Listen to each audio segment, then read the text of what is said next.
Kawikaan, chapter 16, verse 4. May mga plano ang Diyos sa ating buhay. Lahat ng nilalang ni Yahweh ay mayroong kadahilanan at ang masasama, kaparusahan ang kahihinatnan. Amen.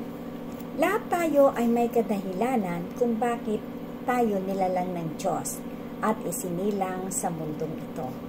May mga plano at ninanais siya sa buhay natin na gusto niyang matupad para sa atin. Ngunit sadyang di maiwasan ng tao ang magkasala. Ngunit kung tayo'y patuloy na magpapasakop sa pagiging masama, ang Diyos ay namumuhi at tiyak na kaparusahan ang kahahantungan. Kaya't naway masunod ang kalooban ng Diyos sa ating buhay at patuloy na magtapat sa Kanya hanggang wakas. Amen.